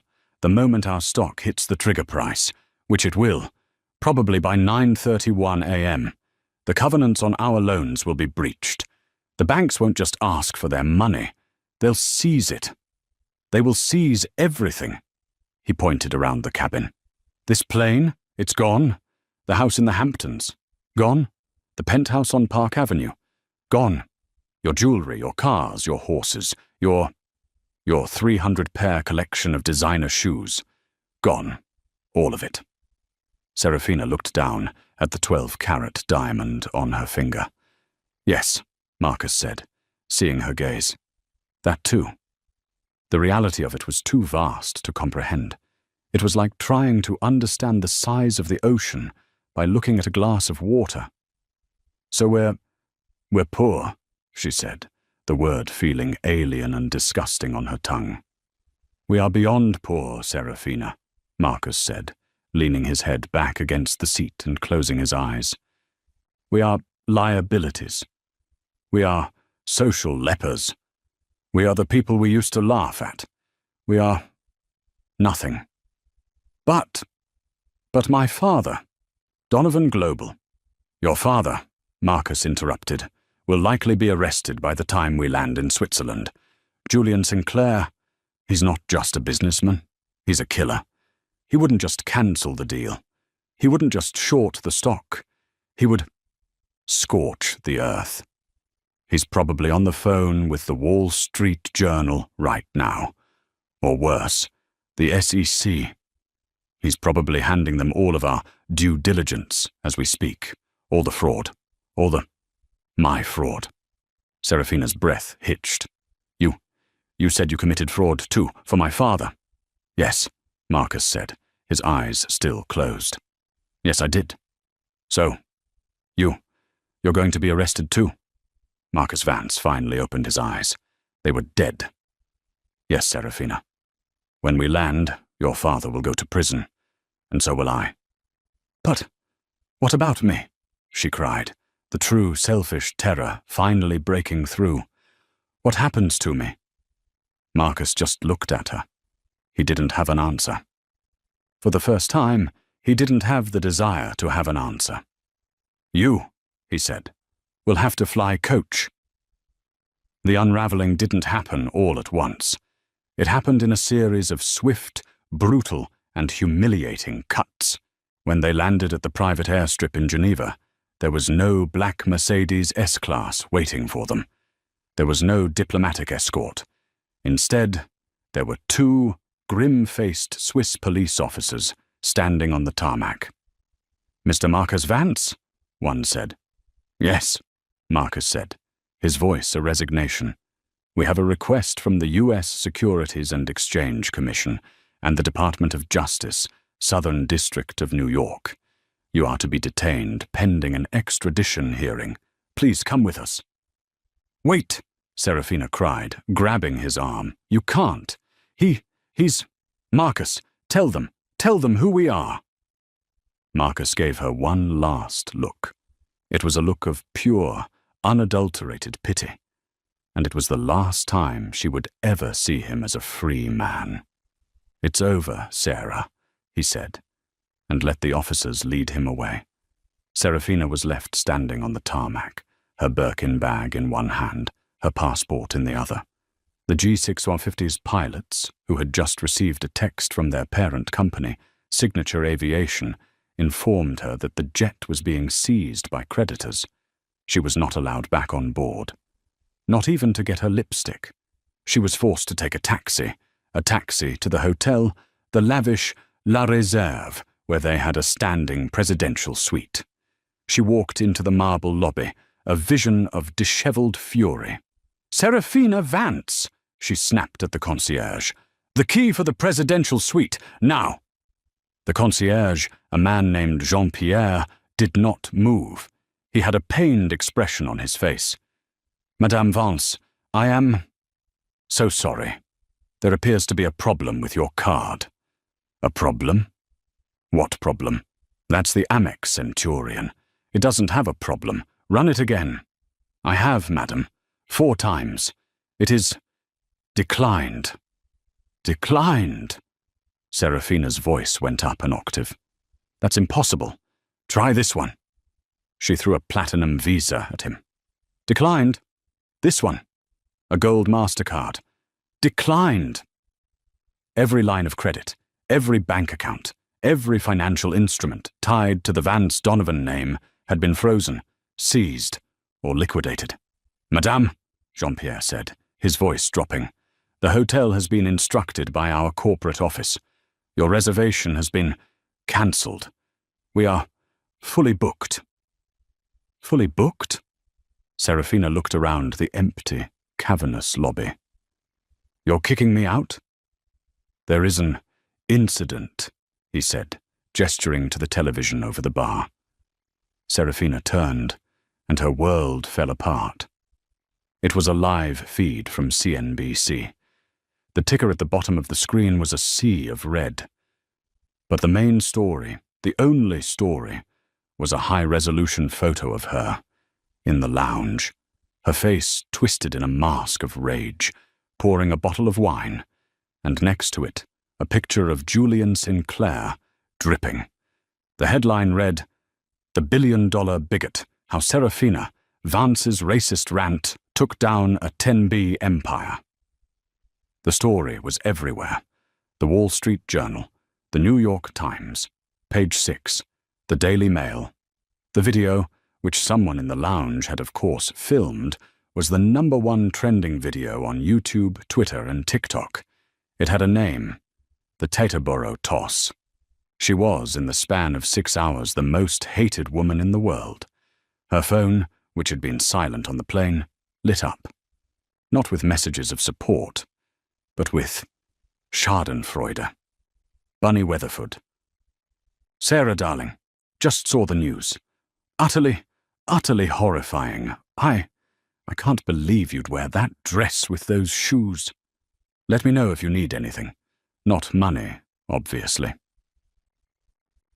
Her father, Arthur Donovan. A single garbled voicemail left just minutes before his own arrest at his Connecticut estate. The fraud. He knew. Sinclair. He knew. He set us up. That black bee. The call had cut out. Serafina sank into a chair in the lobby, her phone clattering to the floor. He set us up. What did that mean? This wasn't just a random encounter. This wasn't a mistake. This was a plan. She was forced to leave the hotel. Her friends in Davos, the ones she was supposed to meet for cocktails and panels, were suddenly in meetings. Her calls went to voicemail. She had in her purse about $4,000 in cash. It was the last money she had in the world. She used it to book a commercial flight. Not first class, not even business. Serafina Donovan Vance, for the first time in her 42 years of life, sat in a middle seat in premium economy on a flight from Geneva to New York. She wore oversized sunglasses, a scarf wrapped around her head, and the stench of her own shame. When she landed at JFK, she was a pariah. The paparazzi were waiting, not for a celebrity, but for a villain. The flashes exploded in her face. The questions hurled like rocks. "Serafina, why are you a racist? How does it feel to be broke? Did you know your husband was a crook? Was the wine worth $1 billion? She fled, pushing through the crowd, and hailed a yellow cab to the only place she had left, her parents' penthouse on Park Avenue. But when the taxi pulled up, the building was swarmed, not just with reporters, but with protesters, people, regular people, holding signs. Justice for the Donovan pensioners. Park of Cage for Arthur and Serafina. Karma is a bitch. Her father's fraud, it turned out, wasn't just numbers on a page. He had bankrupted the pension fund of 10,000 Donovan Global employees. He had stolen the retirement of truck drivers, factory workers, and secretaries. And she, Serafina, was now the face of that evil, the spoiled, racist, wine-tossing face of a family that had stolen from the poor to fund their lavish lives. The doorman, a man she had never bothered to learn the name of, wouldn't even let her in the building. "Sorry, Ma'am, the co-op board has voted. You're not welcome here. The U.S. Marshals have seized the apartment." Seized. Everything was seized. She was, quite literally, standing on the street on Park Avenue, with one Birkin bag, the clothes on her back, and $200 left to her name. The hard karma, as the sign said, was just beginning. While Serafina was experiencing the gravitational collapse of her world, Julian Sinclair was 30,000 feet over Greenland, in a new, freshly pressed suit, on his own jet, a state-of-the-art Bombardier Global 8000. He was drinking a glass of sparkling water and reading a financial report.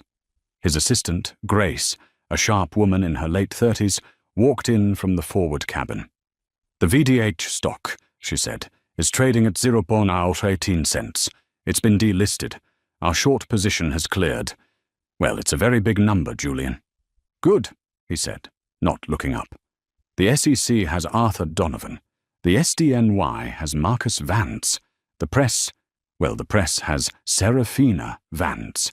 It's a clean sweep." "Good," he said again. Grace paused. "It's done, Julian. It's finally done. 25 years.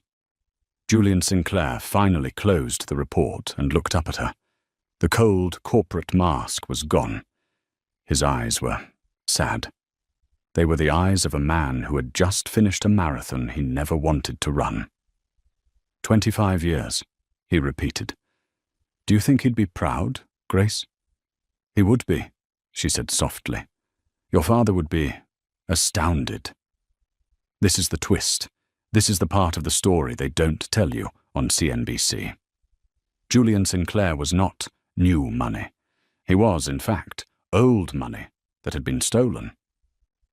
30 years ago, Ethelred Capital did not exist.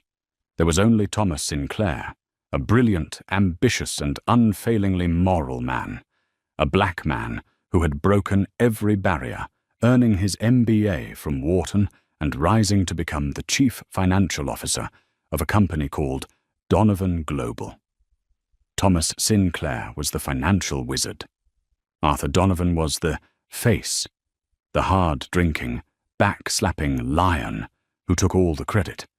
For 5 years, Thomas Sinclair made Donovan Global the most profitable company on the East Coast, and then he found the other set of books. He found Arthur Donovan's slush funds. He found the executive loans that were never paid back. He found the seeds of the very fraud that Marcus Vance would one day inherit. Thomas Sinclair, being a moral man, confronted Arthur. He gave him an ultimatum. "Go to the board, Arthur. Fix this. Make it right, or I will." The next day, Thomas Sinclair was arrested. Arthur Donovan had spent the night reverse engineering the fraud, framing his CFO for the entire thing. He'd planted documents. He'd bribed 2 junior accountants. It was his word, the word of the lion, against the upstart black executive. Thomas Sinclair was convicted. He was ruined. He lost his job, his reputation, his savings, all held in Donovan Global stock, which Arthur cancelled, and his house. He died 5 years later of a stroke, a broke and broken man, his name a synonym for corporate malfeasance. His son, Julian, was 18 years old. He was a freshman at Harvard, and he had to drop out to work 2 jobs to support his family. He stood at his father's funeral and made a vow. He would not just clear his father's name, he would destroy the name of the man who had slandered him. It took him 25 years. He finished his degree at night. He got a job at Goldman Sachs, but he wasn't a company man. He was a man on a mission. He worked 20-hour days. He saved every penny. He was smarter, faster, and more ruthless than anyone around him, because his why was bigger. He founded Ethelred Capital with one goal. He built it into a $100 billion private equity juggernaut, a shark that could swallow other sharks. And all that time, he was waiting. He was watching Donovan Global. He watched as the company rotted from the inside, just as his father had predicted. He watched as the arrogant, foolish Arthur Donovan passed the reins to his weak, desperate son-in-law, Marcus Vance. And then he made his move. The 1B deal was never a deal. It was a Trojan horse. It was a way to get inside. The due diligence phase was just Julian's team of forensic accountants, the best in the world, getting legal access to the very books his father had been killed for finding. They downloaded everything. The evidence of Marcus's fraud, layered on top of Arthur's, was all they needed. "The meeting at Teterboro," Grace said. "It was quite a performance, Julian." Julian looked down at his hands. "It wasn't a performance. I needed to see them. I needed to see the people who did that to my father. Before I pulled the plug." "And Serafina?" Grace asked. "You knew she was a liability. But the wine? You couldn't have planned that." "No," Julian said, a small, dark smile playing on his lips for the first time. "I couldn't have planned that. But I knew her. I've read her page 6 clippings for a decade. I knew her type. Arrogant, entitled, and predictable." He had set them up. He had arranged to be in that lounge at that exact time. He had known, through his surveillance of their movements, that they were flying to Davos. He had made sure to sit where she would see him. He had even, on his call, purposefully mentioned Donovan Global, knowing she would overhear. He had baited the hook. He had just assumed she would make a snide comment, one that he could leak to the press later. "She exceeded my expectations," Julian said. "She thought she was pouring wine on a nobody, but she was pouring the gasoline on her own father's funeral pyre. She gave me the one thing I didn't have." "What's that?" Grace asked. "Poetic justice," Julian said. "My father was ruined by a lie in the Wall Street Journal. The Donovans, they were ruined by a truth on YouTube. I think he would have appreciated that." He turned to look out the window at the endless, blue-white carpet of clouds. The mission was over. The hole in his life, the one that had been driving him for 25 years, was finally, violently, filled. "Grace," he said, "the profits from the Vance Donovan short, all of it. I want a new fund created." "What kind of fund, Julian?" "The Thomas Sinclair Pension Fund. We're going to find every single employee, every single family that Arthur Donovan stole from, and we're going to make them whole, every last penny, with interest." 3 months later, the name Vance was now a curse word. Marcus Vance had taken a plea deal. In a desperate, self-serving attempt to shorten his own sentence, he testified against his father-in-law. The press dubbed him the singing cuckold. He was sentenced to 8 years in a minimum security prison for his role in the fraud. Arthur Donovan, the lion, was not so lucky.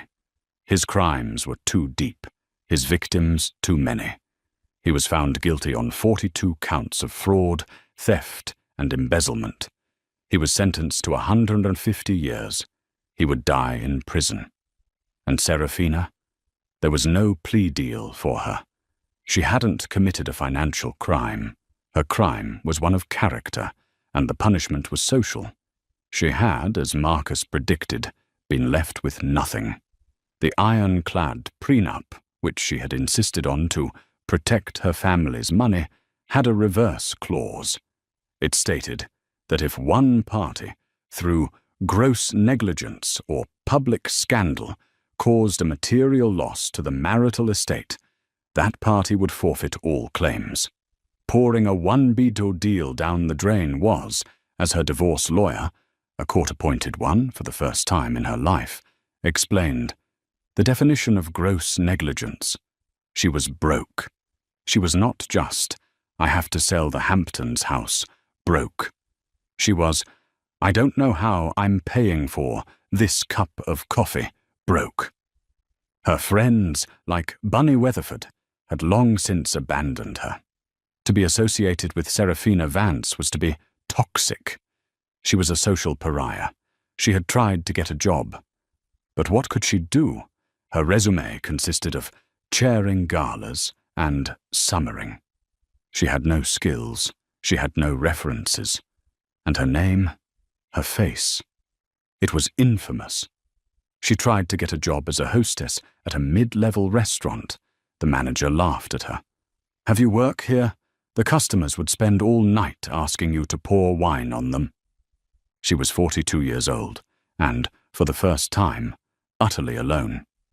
We find her, 6 months after the Teterboro toss, in the place she dreaded most, the place she had mocked Julian Sinclair for belonging, a public airport, JFK. She was not in a private lounge, she was not even in the main terminal.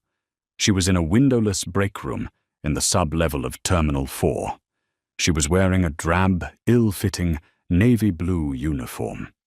After months of rejection, one company had finally hired her, a third-party contractor that cleaned the cabins of international jets between flights, the overnight sanitation crew.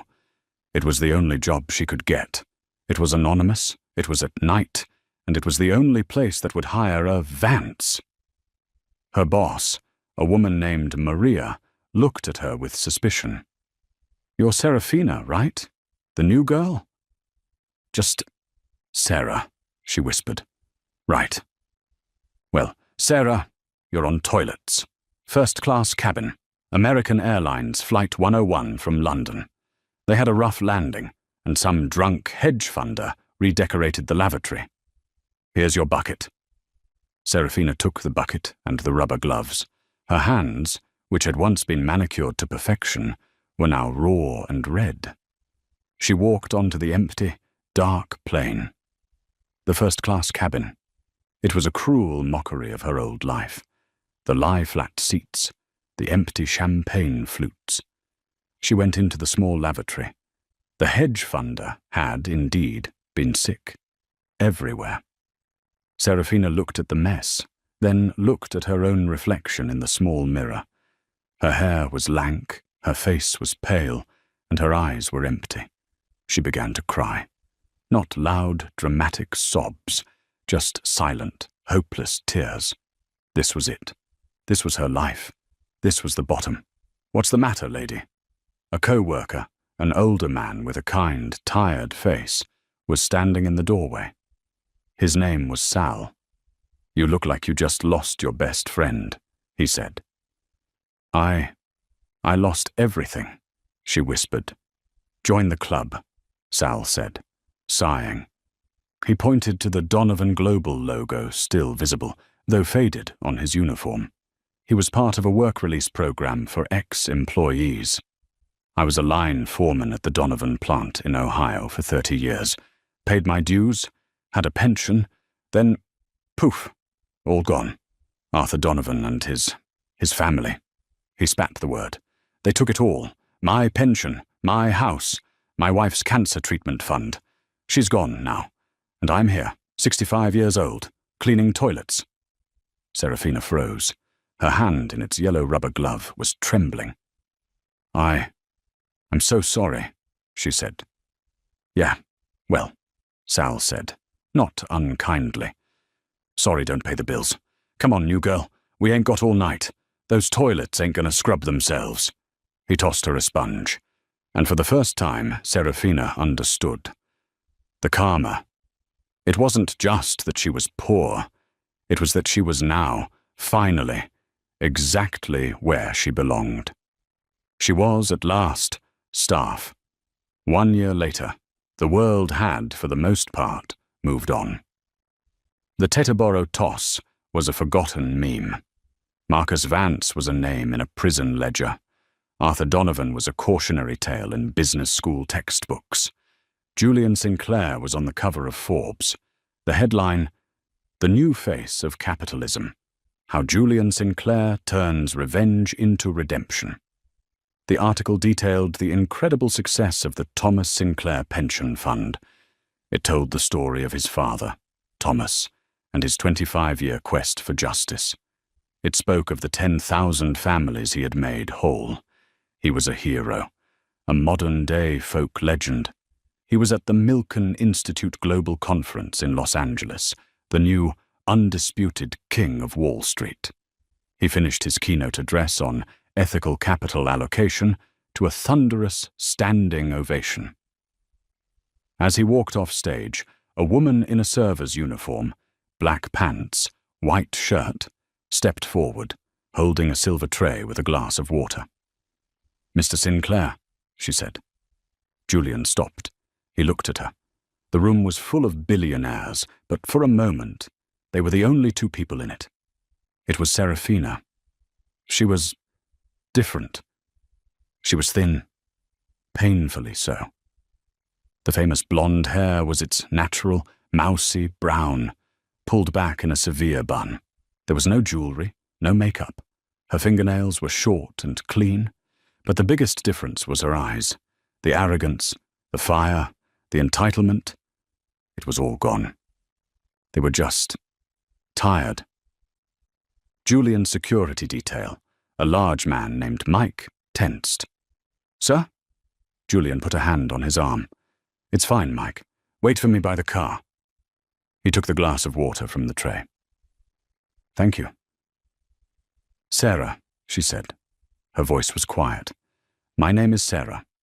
She had, it turned in, found a niche. After her stint cleaning toilets, she had been promoted to the catering staff at JFK. And when the company got a contract for a big LA conference, she had begged to be on the team. She needed the money. She had spent the last 3 days serving coffee and pastries to the very people who had once been her peers. They didn't even see her. She was invisible, part of the furniture. I wanted to say something," she said, not meeting his eye, her hands twisting the small white serving towel. "Oh," Julian said. He was not cold. He was not warm. He was neutral. I read the story about your father, Thomas Sinclair." She took a ragged breath. I remember him. He came to our house for Christmas once, when I was a little girl. He brought me a doll, a Cabbage Patch doll. It was the only one I wanted. Julian's expression flickered.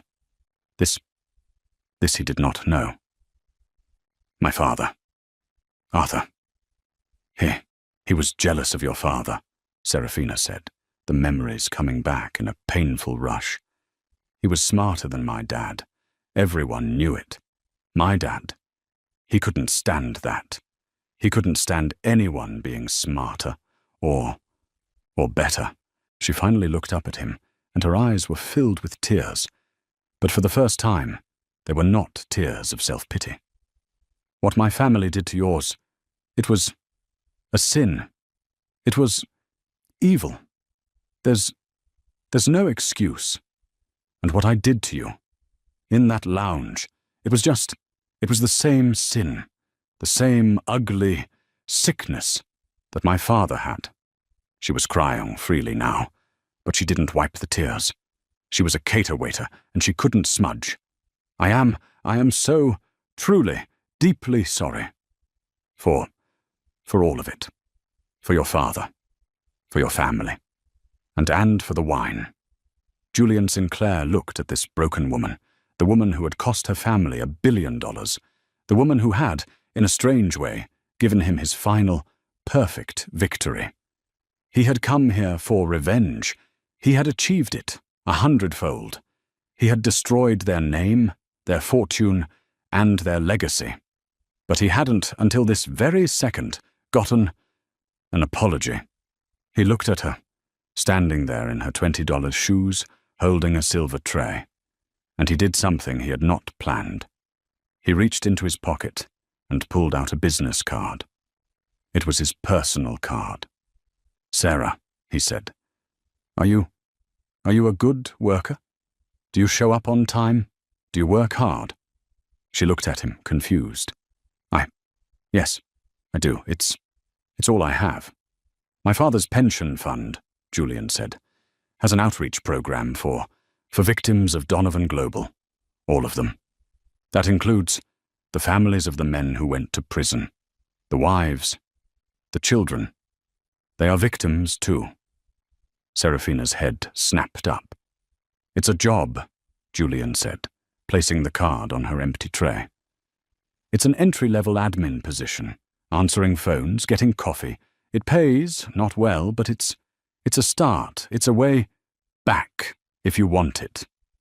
Serafina stared at the card. Julian Sinclair, CEO, Ethelred Capital. "Why?" she whispered. After everything. Why would you help me?" Julian looked at her for a long time. "Because my father, Thomas Sinclair, he wasn't just a smart man. He was a good man," Julian said. "And destroying the Donovans, that was for me. But this is for him." He turned and walked away, leaving Serafina Vance alone in the hallway, holding a glass of water, a wet serving towel, and the first, tiny, impossible seed of redemption. The karma, hard and brutal, had hit back, but in the end, it had also, in its own strange way, set her free. That day, Serafina learned the hardest lesson of all. Karma isn't just about punishment, it's about balance. She had lived a life of taking, and now she was being given a chance to earn. The story of the billionaire's wife ended in that airport lounge, but the story of Sarah, the admin assistant, was just beginning. It wouldn't be easy, and she would never get back what she lost. But for the first time in her life, she had something real. Thank you for listening to this story. If you are on the edge of your seat and believe in the power of karma, then don't keep this story to yourself. Please hit that like button so I know you want more tales of justice and dramatic twists. Share this video with someone who needs to see that what goes around always comes around. And most importantly, subscribe to this channel and ring that notification bell so you never miss a single story of hard karma and real-life consequences.